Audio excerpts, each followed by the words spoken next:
नमस्कार, आदाब, शास्त्रीय काल। आप देखना शुरू कर दिए खबर भारत। इस वक्त हम रामगढ़ जिला के मौलाना अब्दुल कलाम आज़ाद पार्क में मौजूद हूं, जहां पे हमारे साथ देख रहे हैं मरकजी अंजुमन इत्तेहादुल अंसार के वो कर्मठ लोग हैं जो दिन रात जो है अपने जिला को बेहतर करने के साथ साथ झारखंड की दशा और दिशा में किस तरीके से क्या कुछ प्रभाव है इसके बारे में चिंतित करते रहते हैं। हालांकि अभी हाल ही में वक्फ बिल लेकर के जो है समय सीमा दिया गया था, वो कहीं ना कहीं करीब अब समय इनका आ चुका है। दिसंबर 5 को ये एक कम समय है जिसको लेकर के मंत्री अल्पसंख्यक हफीजुल हसन के पास भी लोग गए थे और कुछ अर्जी पेश किए हैं। हालांकि इन तमाम चीज़ों से हम बातचीत करने का कोशिश करेंगे। हमारे साथ आज जो खास है मैं आपको परिचय करवा देना चाहता हूं।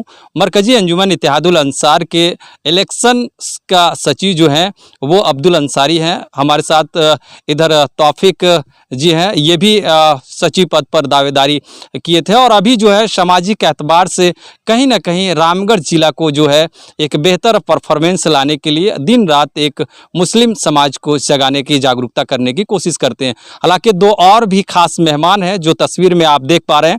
मरकजी अंजुमन इत्तेहादुल अंसार के तमाम जो है कर्मठ लोग हैं और आज हम खास बातचीत करने का कोशिश करेंगे। सबसे पहले आपको खबर भारत में स्वागत सर। धन्यवाद, आपको भी स्वागत है और आपके चैनल के माध्यम से तमाम लोग जो देखते हैं, पूरे झारखंड वासियों को भी मैं आपके चैनल के माध्यम से धन्यवाद देता हूं और सलाम भी अर्ज करता हूं मरकज़ की जानिब से, मरकजी अंजुमन इत्तेहादुल अंसार झारखंड की जानिब से। अस्सलामु अलैकुम व रहमतुल्लाहि बरकातहू। देखिए, हमारे साथ दूसरी परिचय है, इनसे भी हम परिचय हो लेते हैं। हमारे साथ यहाँ पे तौफीक जी हैं और तौफीक जी को खबर भारत में खूब खूब स्वागत। धन्यवाद। आपके चैनल के माध्यम से जितने भी दर्शक देख रहे हैं खबर भारत को, मैं अपनी ओर से सभी को सलाम पेश करता हूँ। अस्सलामु अलैकुम। देखिए, और भी हमारे साथ दो खास और मेहमान हैं, इनसे भी हम रूबरू होंगे, अपना परिचय बताएंगे और खबर भारत में आपको स्वागत। मैं मोहम्मद जियाउल्लाह, आपका खबर भारत के माध्यम से जितने भी लोग देख रहे हैं, मेरे तरफ से सबको सलाम पेश करता हूँ। अस्सलामु अलैकुम व रहमतुल्लाहि व बरकातहू। देखिए, और भी एक परिचय करवाते हैं जी, अपना परिचय बताएंगे सर। मोहम्मद जाबिर अंसारी। खबर भारत के माध्यम से जो दिखाया जा रहा है वो सभी को हमारे तरफ से सलाम है। आप तमाम दर्शकों को रूबरू करवाएं और अब हम सीधे बातचीत करने का कोशिश करेंगे बिना आपके वक्त को गवाए हुए, क्योंकि आपके पास वक्त कम है, जानने की ज़रूरी है। हमारे साथ वक्फ बिल को लेकर के झारखंड में इस वक्त क्या कुछ चल रहा है, मरकजी अंजुमन इत्तेहादुल अंसार के जो इलेक्शन कमेटी का सचिव है अब्दुल जी से जुड़ेंगे और बातचीत करने का कोशिश करेंगे। अब्दुल जी, बहुत कम समय जिस तरीके से अब देखा जा रहा है कि दिसंबर 5 को कि आप अपने वक्फ बिल को लेकर के जो है पूरी अल्टीमेटम तैयारी करके सुपुर्द करें, क्या ये संभव है और क्या कुछ आप लोगों का चल रहा है जो अल्पसंख्यक मंत्री के पास भी आप लोगों ने गया? देखिए, सबसे पहले बात तो आपके चैनल के माध्यम से पूरे राज्यवासियों को धन्यवाद और मुबारकबाद देना चाहता हूं। एक बहुत बड़ी जिम्मेवारी है हम लोगों के कंधे पे, ये मरकजी अंजुमन इत्तेहादुल अंसार झारखंड के कंधे पे एक बहुत बड़ी जिम्मेवारी है। हम लोगों ने एक बहुत बड़ा मरकज़ बनाया है। इस मरकज़ की जानिब से तमाम प्रदेश के मुसलमान, खास करके गांव में जो कमेटी चलती है वहां तक आपके चैनल के माध्यम से ये संदेश चले जाए, क्योंकि देखिए 5 दिसंबर तक सरकार ने ये अंतिम तारीख रखी है। बहुत ही अफसोस के साथ इस बात को कहना पड़ रहा है कि इतना कम समय मिला हम लोगों को। समय तो मिला था 6 महीना, 6 महीना समय मिला था, लेकिन किन्हीं को भी पता नहीं था, गांव के सदर सेक्रेटरी को भी नहीं पता था कि 6 महीना हम लोगों को मिला है उम्मीद पोर्टल, वक्फ बोर्ड उम्मीद पोर्टल पे हम लोग अपना प्रॉपर्टी को वक्फ करें। किन्हीं को ये खबर नहीं था। अभी 1 महीना 1.5 महीना पहले से एक जागरूक लोग हो रहे हैं, एक दूसरे को सोशल मीडिया से देखकर ये पता कर रहे हैं, लोग जानकारी ले रहे हैं और अपने हिसाब से लोग काम कर रहे हैं। बड़ा अफसोस होता है। मैं आपके चैनल के माध्यम से, देखिए, वो आदरणीय है, कहीं ना कहीं वो आज से कुछ दिन पहले गांडी विधानसभा का विधायक भी रहे हैं डॉक्टर सरफराज अहमद। फिर वो सीट को खाली किए, चलिए अपने हिसाब से सीट को खाली किए, फिर वो राज्यसभा का मेंबर बने, राज्यसभा का सांसद बने। वो सांसद बने गए, यहाँ से चले गए दिल्ली जीत के जाने के बाद फिर से झारखंड में वक्फ बोर्ड की चुनाव होती है और वो फिर झारखंड वक्फ बोर्ड के अध्यक्ष भी बने, सांसद महोदय। आज झारखंड में वही हैं वक्फ बोर्ड के अध्यक्ष। मेरा सीधा सवाल उनसे है आपके चैनल के माध्यम से, बड़ा अफसोस लगता है, कौन लेगा जिम्मेवारी? मैं पूछना चाहता हूं सांसद महोदय से कि आखिर कौन लेगा जिम्मेवारी? आप जब वक्फ बोर्ड के अध्यक्ष हैं, आपने पूरे राज्य के लोगों को कहीं पर बैठा के आप एक ट्रेनिंग करवा देते, या आप के नीचे जो पदाधिकारी हैं 9-9 10-10 जो आपके सदस्य हैं, वो लोग कहीं पर या तो हज कमेटी में आपने एक दिन बैठक बुलाया है, लेकिन क्या एक दिन के बैठक में फॉर्मेलिटी कहाँ पाकुड़, कहाँ साहेबगंज और कहाँ लोहरदगा, कहाँ सिमडेगा और कहाँ गिरिडीह के लोग जमा हो पाएंगे वहाँ पे? नहीं हो पाएंगे। आपको 3-4 ये 24 जिला में 3-4 जोन पे बांट के आपको ट्रेनिंग करवाना चाहिए था। एक सवाल ये, दूसरा सवाल मेरा ये भी है, बहुत गमगीन सवाल है ये सवाल। मैं सिर्फ इसलिए उन पर मैं ये पूछ रहा हूँ आपके चैनल के माध्यम से कि गाँव के लोग जाने, इस बात को जाने कि मेरा हक और मेरा अधिकार कहाँ पे दबता है, कहाँ पे हम लोग ठके जाते हैं। आप अच्छे हैं, मुस्लिम लीडर हैं, विधायक हैं, आज सांसद हैं, वक्फ बोर्ड का अध्यक्ष भी हैं, हम लोगों को कोई आपत्ति नहीं है, लेकिन आप एक बात बता दें महोदय कि आप वक्फ बोर्ड का अध्यक्ष होने के नाते आप 24 जिला में ये भी आदेश हुआ है 2008 में जब वक्फ बोर्ड का जब संशोधन हुआ तो उसमें ये भी नियम आया है, हमें सूत्र से पता चला है कि हर जिला में वक्फ बोर्ड की समिति गठन होनी चाहिए। अगर आज आप गठन कर दिए रहते तो आज हम लोगों का दुर्गति ये नहीं होता। आज गांव के लोगों को जिला से ही पता चल जाता कि हमें किस अंदाज में उम्मीद पोर्टल पे डालना है। मैं पूछना चाहता हूं आदरणीय राज्य के मुख्यमंत्री हेमंत सोरेन जी से, मेरा सीधा सवाल है कि पूरा सेकुलर वोट आपको जाता है, आप सेकुलर सरकार है, मुस्लिमों का वोट आप थोक का थोक ले जाते हैं, कांग्रेस और जेएमएम पूरा मुसलमानों का वोट ट्रक में लाद के ले जाते हैं, लेकिन जब हमारा अधिकार की बात आती है, आज 5 डेट मिला है हम लोगों का, जब हम लोगों की प्रॉपर्टी हाथ से निकल जाएगी तो हम लोग क्या करेंगे? हम मुख्यमंत्री जी से मैं पूछना चाहता हूं, उनके और मुख्यमंत्री जी के कैबिनेट में मंत्री हैं छोटे छोटे जिला में, छोटे छोटे विधानसभा से, उन लोगों से मैं सवाल करना चाहता हूं कि आप लोग मुसलमानों का वोट लेते हैं, आप लोग जाते हैं सरकार में शामिल होते हैं, कैबिनेट में मंत्री बनते हैं, लेकिन आज जब मुसलमानों की स्पेशल मीन्स ये कि वो जो जमीनें हैं, जो वक्फ किया जो जमीन करबला में है, कब्रिस्तान में है, ईदगाह में है, मदरसा में है, इमामबाड़ा में है, ये सब जमीन किसका जमीन है? ये जमीन हमारे पूर्वजों ने दिया था। क्यों दिया था वो जमीन? कि मेरे आने वाले नस्ल, मेरे आने वाला मुस्तकबिल कल इस कब्रिस्तान में आप दफन होगा। आज वो प्रॉपर्टी बचाने के लिए हमें कोई गाइडलाइन नहीं मिला है। अगर नहीं बचता है तो ये जिम्मेदारी कौन लेगा? सरफराज अहमद जी लेंगे? सांसद महोदय लेंगे? वक्फ बोर्ड के अध्यक्ष लेंगे? नहीं लेंगे। मैं जानता हूं कि ये जो मामला है झारखंड का नहीं है, पूरे देश का मामला है, लेकिन ये दुर्गति है। सबसे पहला बात कि जो 6 महीना का समय मिला गया, उसमें से तो 3 महीना वक्फ बोर्ड, दिल्ली वक्फ बोर्ड ने हम लोगों को रोक कर रखा कि सुप्रीम कोर्ट का आदेश नहीं हुआ है, सुप्रीम कोर्ट अभी रुक जाइए। अगर हुआ भी तो 3 महीना के बाद आप प्रशिक्षण नहीं दिए, आप किसी कमेटी को जागरूक नहीं किए। सभी जिला में 2-4 जिला मिला के, कहीं एक जिला मिला के, सब जिला में तंजीम कमेटियां हैं, आप उन लोगों को बुला के बैठक करके ट्रेनिंग करवा देते हैं। आज के 30 तारीख है, अब मात्र 4 दिन बचा, 5 दिन बचा, 6 दिन बचा। अब बताइए कि 6 दिन में कैसे करें? सर्वर सोलो चल रहा है, कैसे हम अपना प्रॉपर्टी को उम्मीद पोर्टल पे डालें? अल्पसंख्यक मंत्री है हाफिजुल हसन के पास भी आप लोगों ने गया, और इस पर जो है आप जिस तरीके से समय देख रहे हैं कि बहुत कम समय बचा हुआ है, क्या आप लोगों की तैयारी चल रहा है और क्या जागरूक करना चाह रहे हैं, क्या कुछ कहें? देखिए, वो मंत्री हैं, आदरणीय हैं, वो तो अपने हिसाब से जवाब दे दिए, लेकिन हम लोग संतुष्ट नहीं हैं, क्योंकि मामला एक राज्य का मंत्री का मामला नहीं है, पूरे देश का मामला है। झारखंड का एक छोटा सा कैबिनेट का वो सदस्य हैं, कैबिनेट का मंत्री हैं, वो तो अपने हिसाब से जवाब दिए, बल्कि दबे ज़ुबान उन्होंने ये भी कहा कि थोड़ा हमें भी पता नहीं है, हम भी अपना मधुपुर से पूछे हैं लोगों को कैसे कैसे होना है। तो हमारे जो एक साथी थे कुट्टे के मुंतजिर भाई, उन्होंने सीधा सवाल कि मंत्री जी, आप एक मंत्री हैं और आप खुद कहते हैं कि हमें भी कुछ पता नहीं है, तो बताइए कि गांव के लोगों को क्या एहसास होता होगा।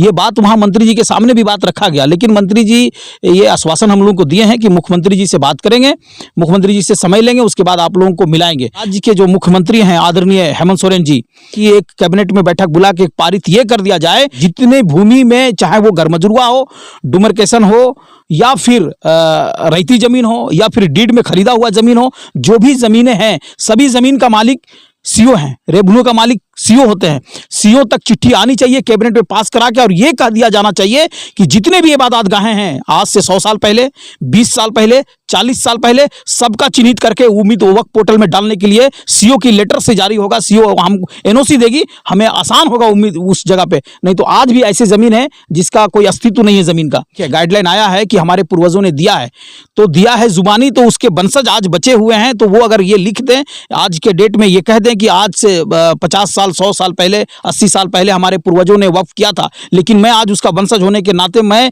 उम्मीद पोर्टल पे वक्फ कर रहा हूँ, सुन्नी वक्फ बोर्ड में मैं वक्फ कर रहा हूँ। तो आज के बाद ये ज़मीन का कोई मेरा लेखा जोखा नहीं रहा, आज के बाद इस ज़मीन का कोई दावेदारी नहीं रहा। ये सब गाइडलाइन आई है, लेकिन मैं पूछना चाहता हूँ कि जहाँ फॉरेस्ट की ज़मीन है, जहाँ पे जीएम लैंड है, वहाँ पे इबादतगाहें बनी है, मस्जिद बनी है, कब्रिस्तान बनी है, करबला बनी है, उसे एनओसी कौन देगा हमें? क्या उम्मीद पोर्टल उस पेपर को लौट लेगा, स्वीकार करेगी? इसके लिए कौन हमें गाइडलाइन देगा? डुमरकेशन की ज़मीन में, फॉरेस्ट की ज़मीन में करबला है, फॉरेस्ट की ज़मीन में कब्रिस्तान है। सीओ साहब, ये कैबिनेट में पास किया जाए कि सीओ साहब रेवेन्यू के मालिक होते हैं, सीओ ब्लॉक अंचल, और अंचल में ही अब जो पदाधिकारी होते हैं ये बैठक बुला करके और हम लोगों को एनओसी दे, वैसे जगह को एनओसी दे जो गरमजरुआ ज़मीन में हमारी इबादतगाहें हैं। 100 साल से चल रहा है, हम विवाद करना नहीं चाहते हैं, हम नहीं चाहते हैं। देखिए यूपी मॉडल में हम लोग देख रहे हैं कि चिट्ठी पहुंच जा रहा है सरकार की तरफ से, बुलडोजर भी साथ साथ पहुंच जा रहा है। राज्य में अगर ये हादसा होता तो ये जवाब कौन देगा? आज वो जमीन हमारी है, हमारा स्पेशल हमारा एक बोर्ड बनाया गया है, वो हमारी जमीन है। अब हमारी जमीन जब लूटी जाएगी तो ना सरफराज अहमद क्या जिम्मा लेंगे? क्या राज्य के मुख्यमंत्री जिम्मा लेंगे? नहीं लेंगे जिम्मा। तो मैं गुजारिश करता हूं कि आप पे बहुत उम्मीद है, आप एक नायक है, इस राज्य का मुख्यमंत्री हैं, हेमंत है तो हिम्मत है, ये नारा भी है, हम लोगों ने गर्व करता है कि आप मुख्यमंत्री, ऐसा मुख्यमंत्री हैं, एक ऐसा सज्जन मुख्यमंत्री हैं कि गरीबों को, अमीरों को लेकर आप एक धागा में बांध कर चलते हैं। तो हम यही कहेंगे कि हम लोगों का जो प्रॉपर्टी है, हमारे बाप दादाओं ने जो वक्फ किया है, उस जमीन को सेव करने के लिए आपको कैबिनेट में पारित करना होगा, अंचल में भेजना होगा और सीओ को मालिक बना के गाँव-गाँव तक एक अभियान चलाना होगा। और एक अंतिम हम तो यही कहेंगे सरफराज अहमद, डॉक्टर सरफराज अहमद से, वो तो दिल्ली रहते हैं, कि आप वक्फ बोर्ड का अध्यक्ष हैं, आप अपना चिट्ठी अपना सीईओ से लिखवाएं या खुद लिखें और दिल्ली भेजें और कोशिश करें कि 5 तारीख जो अगस्त है, 5 तारीख से कम इसी माह या 2 माह या 3 माह का एक समय और हम लोगों को दिया जाए ताकि एक भी प्रॉपर्टी नहीं छूटे। आज राज्य में 2 अल्पसंख्यक मंत्री हैं, डॉक्टर इरफान अंसारी हैं, हफीजुल अंसारी हैं। राज्य में हमारा मंत्री रहते हुए भी हमारी प्रॉपर्टियां जब छीनी जाएगी तो हम कहां खड़ा होंगे? बड़ा अफसोस लगता है इस बात को बोलने में। उसके बाद भी हमारे साथ ये खतरा मंडरा रहा है कि अब हमारी प्रॉपर्टी का क्या हाल होगा, कौन इसका जवाब देगा? तो मैं गुजारिश करता हूं गांव के लोगों को, आपके चैनल के माध्यम से अंजुमन के लोगों को, कि जागिए, उठिए और कलम उठाइए, लड़िए, नहीं तो समय निकल जाएगा। समय ऐसा आएगा कि सिर्फ और सिर्फ पछताने छोड़ के आपके पास कुछ नहीं रहेगा। अपना वक्फ किया हुआ जमीन, अपने बाप दादाओं की जमीन को बचाने के लिए आप उम्मीद पोर्टल पे डालो, उसका जो गाइडलाइन है उस पर फॉलो करो, वक्फ बोर्ड का जो नियम है, उसका जो अधिनियम है उस पर पालन करके आप अपना प्रॉपर्टी को बचाओ। नहीं तो फिर कहीं ऐसा नहीं, देखिए सरकार बदलते रहता है, आज हमारी सरकार है, ये आश्वासन भी मिल सकती है कहीं कुछ नहीं होने देंगे, लेकिन कल सरकार बदली तो क्या होगा? यूपी में देखिए, आज बिहार में देखिए, उत्तर प्रदेश का हाल कैसा करके रख दिया है। कोई पत्रकार हमने देखा है, कल एक पत्रकार महिला थी, वो जब कुछ बोलती थी मुखर होके, आज उसके परसों जेल में अंदर कर दिया गया। एक पत्रकार का घर पे बुलडोजर चला दिया गया। ठीक है, लीगल हो अनलीगल हो वो मामला अलग है, लेकिन कहीं ना कहीं ये दिखने लगता है कि जो ज़्यादा मुखर होके बोलता है उसको आप लोग कहीं ना कहीं डैमेज करते हैं। सरकार का यहाँ साफ साफ रवैया ये दिखाई दे रहा है, किसी एक समाज को टारगेट किया जा रहा है। लेकिन हमें हिम्मत होता है, हेमंत है तो हिम्मत है, हमें ये हिम्मत होता है कि इस राज्य में हेमंत सोरेन जी हैं। मुसलमानों के लिए आप कुछ कीजिए, आप कैबिनेट का बैठक बुलाइए और स्पेशल मेरी जमीन बचाने के लिए आप कानून पारित कीजिए, कैबिनेट से पारित हो जाएगा इंशाल्लाह। सीओ क्यों नहीं करेगा काम? हम लोग का काम करेगा ही, हम लोगों की प्रॉपर्टी बच जाएगी। मैं किन्हीं को कोस नहीं रहा हूं, मैं सिर्फ अपने लोगों को जगा रहा हूं और मैं सरकार से, ये मेरी अधिकार है। हम लोगों ने वोट दिया है, हमारा आप लीडर हैं, इस राज्य का मुख्यमंत्री है, तो हम सवाल किससे करेंगे? आपसे करेंगे। वक्फ बोर्ड के जो अध्यक्ष हैं सांसद महोदय सरफराज अहमद, वो अध्यक्ष हैं, आज के डेट में सांसद हैं। वो तो झारखंड रहते नहीं, वो दिल्ली रहते हैं। हम लोगों ने कल गया था मिलने के लिए, हफीजुल अंसारी मिनिस्टर जो हैं कैबिनेट के, उनसे हम लोग मिले हैं, बहुत सारी बातें की हैं हम लोगों से। उन्होंने वादा भी किया है कि ठीक है कोशिश करते हैं मुख्यमंत्री जी से बात करके आप लोगों को मिलाते हैं। ये दुर्गति है मुसलमानों को। मैं कहीं नहीं ज़्यादा कुछ बोल के सीधा मैं गाँव पे जाता हूँ। एक एक गांव के जो ओहदेदारान हैं वो लोग जागें, अभी भी समय है, आवाज उठाएंगे तो इंशाल्लाह समय बढ़ेगा। और जब समय बढ़ेगा तो हमें उम्मीद है कि हमारी प्रॉपर्टियां बच जाएगी, हम बाद में उसको डाल सकते हैं। अब समय नहीं रहा, इसीलिए आवाज उठाइए, खुल के आवाज उठाइए, हर एक गांव से आवाज उठाइए कि उम्मीद पोर्टल का जो हम लोगों को वक्फ करने का जो आप ऐप किए हैं, ऐप डाले हैं, हम लोगों के बीच जो लाए हैं, उसका समय सीमा बढ़ाया जाए। बढ़ाएंगे तो हमारी प्रॉपर्टियां बच जाएगी।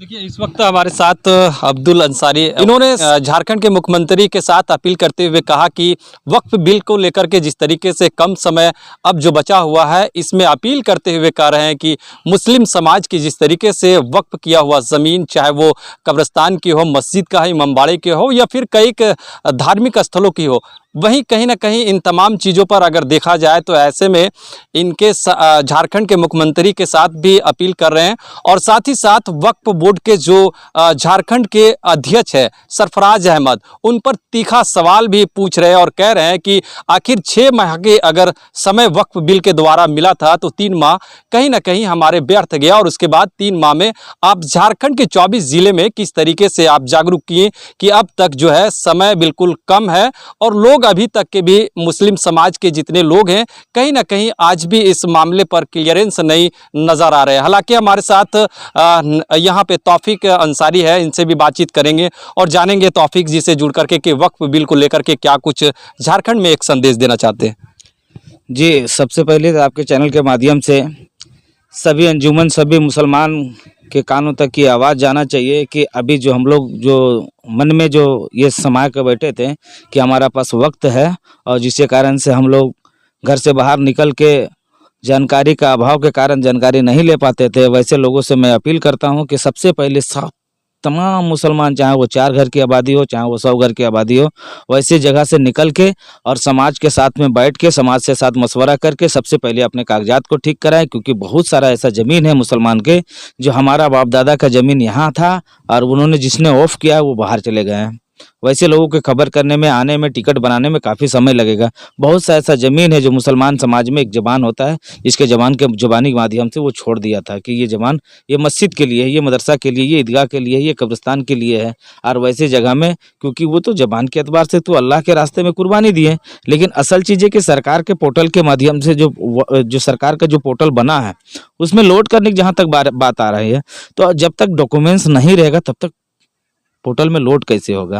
और डॉक्यूमेंट्स दुरुस्त करने के लिए हम दोनों को एक साथ होना जरूरी है। अब हम यहाँ हैं और कोई आदमी, मेरा साथी बम्बई में है, जो डोनर है वो बम्बई में है, तो ऐसे में तो बहुत कम समय है और 4 से 5 दिन बचे हुए हैं और वैसे स्थिति में तो पेपर हो नहीं पाएगा।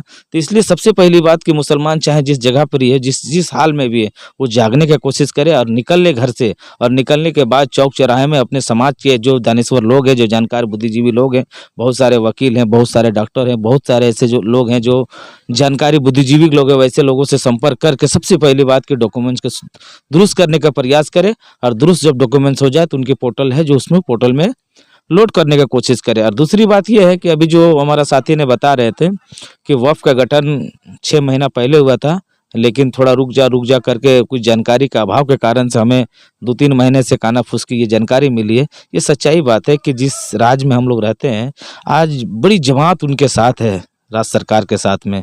आज मुसलमान इस सरकार को बनाने में कोई कसर नहीं छोड़ता है, अपने भाइयों से लड़ जाते हैं, अपने आप से लड़ जाते हैं, लेकिन वो सरकार बचाने और बनाने की तरफ जाते हैं। लेकिन इतने बड़ा पूरा राज्य में जो काम चल रहा है और सरकार अपने मंच के माध्यम से एक बार भी जानकारी नहीं देता, बड़ी अफसोस लगता है। उनके तरफ से जानकारी आना था कि इस राज्य में इस तरह से काम होना है, इस प्रकार की प्रक्रिया है, आप लोग कोशिश करें एक बार। हम ये नहीं कहते मेरे घर में कोई मैयत हो जाए या किसी के घर में कोई मैयत हो जाए तो कोई किसी का घर जिंदगी भर के लिए सहानुभूति करने नहीं आएंगे, लेकिन वक्त बुरा होता है तो 10 मिनट बैठ जाता है तो लगता है कि हाँ, हमारा फलाना भाई ने मेरे साथ बुरा वक्त में 10 मिनट वक्त मेरे साथ दिए थे, वो हिमायती एहसास होता है। उस प्रकार के हमें अफसोस भी लगता है कि सरकार के लिए हम मर मिटते हैं और सरकार हमारे लिए जरा सा भी नहीं। और हमारे इस झारखंड राज्य में 2 होनहार मंत्री हैं, 2 होनहार मंत्री हैं, बहुत मुखर होकर तेज तरार पढ़ा लिखे लोग हैं, लेकिन कभी भी समाज को जगाने का प्रयास नहीं किया। बहुत अफसोस लगता है कि आप जहाँ से विधानसभा चुनाव लड़ते हैं वहाँ का विधायक नहीं है, विधायक थे वहीं तक के सीमित थे, लेकिन जिस दिन आप राज्य के मंत्री संभाले उस दिन पूरी राज्य के एक बेटा बन गए, भाई बन गए। अब आपसे उम्मीद जाग गया है, आपसे बहुत ज़्यादा उम्मीद ये नहीं था कि आप हमारे यहाँ आए और हमारे खाने पूर्ति का व्यवस्था करें, नहीं, हमारे जो बुरे वक्त आने वाले दिन है उसके लिए आप सही होकर आवाज़ उठाएं, हमें जानकारी प्राप्त करें। हम आपकी जानकारी के माध्यम से हम सही रास्ता पे चलने में हमको आसानी होगा। और ये सरफराज भाई जो अभी फ़िलहाल उसके बारे में भी बता रहे थे, हमको तो जानकारी नहीं था कि वह वक्फ बोर्ड का वो झारखंड का अध्यक्ष है। और बहुत अफसोस की बात है कि वक्फ बोर्ड के अध्यक्ष झारखंड में, और वो भी सरफराज अहमद जो राज्यसभा सांसद है, और रामगढ़ से उनके घर के दूरी 100 किलोमीटर है, और रामगढ़ के लोगों को पता नहीं है। इससे बुरा दिन क्या आ सकता है।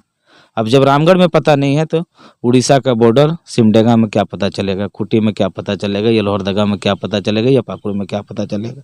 एक दिन भी जब से सरफराज अहमद जी इस बोर्ड के अध्यक्ष बने, एक दिन भी प्रेस कॉन्फ्रेंस करके या जगह जगह पर ही आके या किसी भी सामाजिक मंच में या कभी इस बात को लोगों तक की ये मैसेज भी नहीं बताएं कि हम इस पद में हैं। बहुत से ऐसा सदर सेक्रेटरी है जो गांव देहात में है, शहर से बहुत कम नाता है उनका, उनको समझने में समय लगता है। वैसे स्थिति में थोड़ा सा जागरूकता होना चाहिए, प्रचार प्रसार होना चाहिए, जिससे हर इंसान के कान तक जाए। और हर इंसान के कान तक जाता तो हमको उम्मीद था कि इंशाल्लाह हर आदमी आज से 2 महीना पहले पेपर तैयार कर लेता। क्या ये जो समय आप लोगों को मिल रहा है कम समय, इसके लेकर के क्या अपील करते हैं आपके समय को? बहुत अफसोस लग रहा है कि आज हमारे बाप दादा ने जिस कब्रिस्तान में सोया है, और समय कम रहने के कारण से आज उस पेपर को हम बना नहीं पाए, और खुदा ना खास्ते 5 तारीख तक हम बना नहीं पाएंगे तो उस कब्रिस्तान के क्या होगा।